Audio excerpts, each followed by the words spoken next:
साथीहरू नमस्कार। पछिल्लो समय श्रम संस्कृति पार्टीका अध्यक्ष माननीय हर्क साम्पाङ र चर्चित पत्रकार वीरेन्द्र जैरूको बीचमा दोहोरी चलेको छ। चर्चित पत्रकार वीरेन्द्र जैरूले हर्क साम्पाङमाथि केही आरोपहरू लगाएका छन् भने त्यसको प्रतिकारमा हर्क साम्पाङले पनि अघिल्ला समयहरूभन्दा अलिक फरक, अलि नरम शैलीबाट त्यसको जवाफ फर्काएका छन्। यो भिडियो क्लिप्स हेरिसकेपछि र दुवैको विचार सुनिसकेपछि त्यस विषयमा साथीहरूको प्रतिक्रिया, के जैरूले लागेका सबै आरोपहरू सही छन् र हर्क साम्पाङको प्रस्तुति यहाँलाई चित्त बुझिरहेको छ, यो विषयमा आफ्नो प्रतिक्रिया व्यक्त गरिदिनुलाई अनुरोध गर्छु। हो, हर्क साम्पाङ टिप्पणी आलोचनाका समेत लायक छैनन्। यसपटक झनै देखिएनन्। हर्कको नजरमा श्रम संस्कृति पार्टी भनेको उनको प्राइभेट कम्पनी हो। पार्टीको विचार भनेको ढुङ्गा बोक्ने मात्रै हो। वाद, नीति र सिद्धान्त भनेको हर्कवाद हो। जनता भनेको आदिवासी जनजाति र उनको जय जयकार गर्ने कोटरीका एकमुठी मान्छे मात्रै हुन्। यो देशमा प्रधानमन्त्री हुन योग्य एक मात्रै मान्छे हर्कराज राई हुन् अनि यो देशको ढुङ्गा माटोको माया उनी बाहेक कसैलाई छैन। उनको दृष्टिमा विश्व ब्रह्माण्डको एक मात्रै धर्म किरात धर्म हो, दोस्रोमा इसाई र तेस्रोमा इस्लाम मात्रै हो। उनको बोली पिच्छे, स्ट्याटस पिच्छे सबै धर्म बराबर भन्ने मात्रै हुन्छ, तर व्यवहारमा कुनै धर्म सम्प्रदाय भन्दा माथि उठेको कुनै संकेत भेटिँदैन। आफै धरानको मेयर हुँदा हिन्दू र इसाई बीच झन्डै झन्डै दंगा मचाइ नै सकेका थिए। अहिले गृहमन्त्री र प्रधानमन्त्रीको कमजोरीले देशमा अशान्ति भएको एकहोरो विष वमन गरिरहेका छन्। मेयर हुँदा इसाईको क्रिसमसमा क्रिसमसकै ह्याट लगाएर केक काटेर उत्सव मनाउँथे। हिन्दूको लक्ष्मी पूजा आउँदै गर्दा चाहिँ लक्ष्मी पूजा गर्नुभन्दा ढुङ्गा बोक्नु राम्रो भन्थे। उद्देश्य हर्कको पनि चन्द्र छुने नै देखिन्छ। संसदमा 7 सिट भए पनि आफूलाई प्रधानमन्त्री हुने योग्यताको मान्छे हो भन्ने ठान्छन्, तर व्यवहारमा कुनै धर्म जाति विशेषबाट माथि उठ्न सकेका छैनन्। देशको प्रधानमन्त्री हुने सपना पाल्ने मान्छेले धर्म, जाति, सम्प्रदाय, क्षेत्रगत भावना भन्दा माथि उठेर राष्ट्रिय हुन सिक्नुपर्छ। हामीले त्यो क्लिपमा चाहिँ उसले थुप्रै आरोपहरू मलाई लगाएको रहेछ। सबैभन्दा पहिला चाहिँ उसले श्रम संस्कृति पार्टी चाहिँ प्राइभेट कम्पनी भनेर छ। यो प्राइभेट कम्पनी होइन, यो चाहिँ निर्वाचन आयोगमा दर्ता भएको पार्टी हो, जुन पार्टी स्थापना भएको 2 महिनामै होइन राष्ट्रिय पार्टी बन्न सफल भयो होइन। त्यतिखेर पनि तर चुनावको बेला हामीलाई प्रचार प्रसार गर्न पनि दिएन। टी सर्ट लगाइराखेको पनि खोल खोल खोल खोल भनेर प्रहरीहरू खटाइएको थियो र तपाईँको चाहिँ के अरे 14 दिनको विन्डोमा मात्रै प्रसार गरे भन्ने खालको रिस्ट्रिक्सन्स लगाइएका थिए। ती सारा कुरा हुँदाहुँदै पनि त्यसका बावजुद हामीले यसलाई 5औं ठुलो राष्ट्रिय दलको रूपमा चाहिँ नै स्थापित गर्यौँ। यो निर्वाचन आयोगमा दर्ता भएको हो। त्यसले गर्दाखेरि यो वीरेन्द्र जैरू कि फैरू भन्ने मान्छेलाई म यो भन्न चाहन्छु, उसले निकै मच्चिएर आरोपहरू के लगाइरहेछ। अर्को कुरा चाहिँ श्रम संस्कृति पार्टीको ढुङ्गा बोक्ने मात्रै काम हो, सिद्धान्त त्यति मात्रै हो भनेको छ।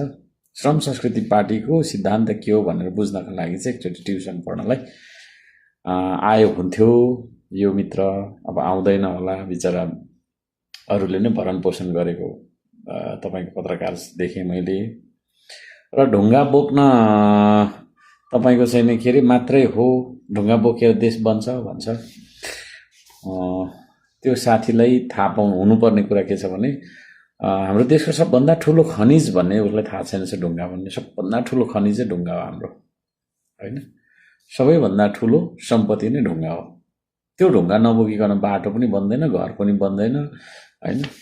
यो साथीले जहाँ बसेर चाहिँ नै होइन मुख बजाइरहेको छ त्यो अफिस पनि ढुङ्गाबाट नै निर्माण भएको छ र ढुङ्गा बोकेर हामीले निर्माण गर्नुपर्छ भन्ने चिज हो। ढुङ्गा नबोकिकन केही पनि बन्दैन होइन।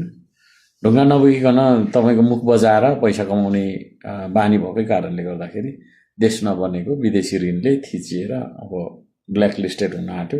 ब्ल्याक लिस्टेड भइसकेपछि विदेशीले ऋण पनि दिँदैन होइन। विदेश जहाँ गएर काम गर्नु पनि पाइँदैन, पासपोर्ट पनि सिज हुन्छ, त्यहाँदेखि थाहा हुन्छ अनि अर्को साम्पाङले भन्नु खोजेको कुरा के रहेछ भन्ने कुरा थाहा हुन्छ। हाम्रो श्रम संस्कृतिको श्रमप्रतिको एउटा लगाव श्रमदान काम गर्नुपर्छ काम गरेर स्वाधीन बन्नुपर्छ स्वाधीन अन्त अर्थतन्त्र हाम्रो देशमा चाहिँ विकसित गर्नुपर्छ भन्ने जुन हाम्रो सिद्धान्त छ उसलाई चाहिँ ढुङ्गा बोक्ने भनेर भन्नुभएको छ ढुङ्गा नबोकेर चाहिँ के तस्करीको सुन बोकेर भन्छ त देश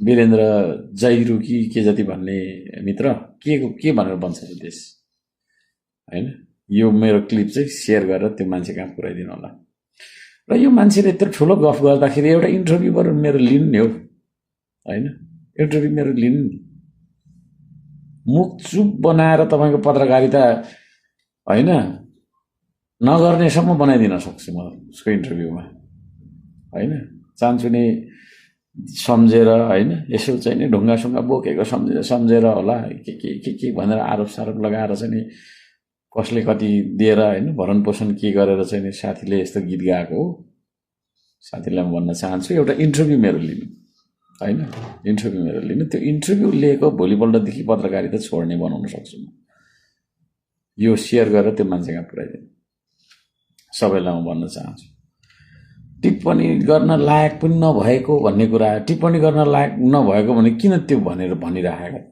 हैन मलाई गाली गर्न खोजेर नै तपाईको त्यो टिआरपी बटुलेको होला हैन नत्र भन्दा किन मेन्सन गरिराख्नु तपाईले त्यो चिज तपाई चाहिँ कुन लेभलको तपाईको चाहिँ के पत्रकार हो र एकचोटि इन्टरभ्यू लिनु न है त्यसपछि थाहा भइहाल्छ नि को कतिको लेभलको रहेछ भन्ने कुरा त्यो इन्टरभ्यू लिएको भोलिपल्टदेखि तपाईको पत्रकारिता नगर्ने खालको बनाइदिन्छु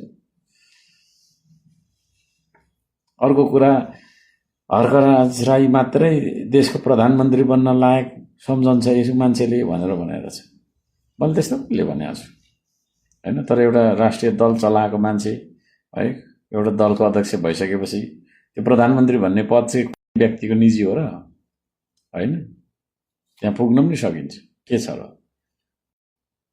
हैन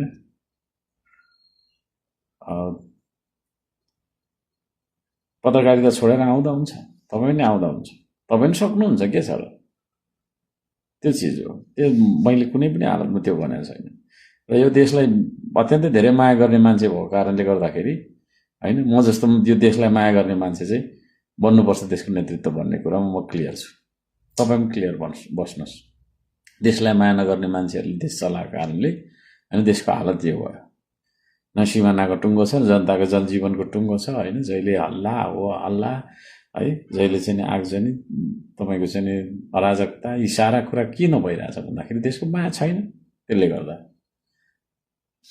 स्वदेशी विचार बोक्ने मान्छेले चलाउनुपर्छ देश आदिवासी मात्रै जनता उसको भनेर भनेको छ मैले कहिले त्यस्तो भनेको छु हैन आदिवासी भनौँ या जोसुकै भनौँ 3.5 करोड नेपालीको देश हो यो 3 करोड नेपालीलाई मैले जनता सम्झिरहेको छु 3 करोड नेपाली मध्येको एउटा जनता म पनि हो के छ र त्यसमा त्यो मैले कहिले त्यस्तो भनेको छु तपाईलाई कहिले त्यस्तो लाग्यो यो साथी रहेछ यो कुन चाहिँले कति पैसा दिएर उ गरे हो कोनी अर्को कुरा हिन्दू धर्मलाई धर्म नमान्ने किरातलाई मान्ने इस्लाम र तपाईको चाहिँ नि इसाईलाई मान्ने भन्ने हिसाबको चाहिँ नि अभिव्यक्ति आइरहेछ हिन्दू धर्मलाई मैले धर्म नमानेको भएदेखि तपाईको चाहिँ नि मठ मन्दिरतिर के गर्न जान्छु म हैन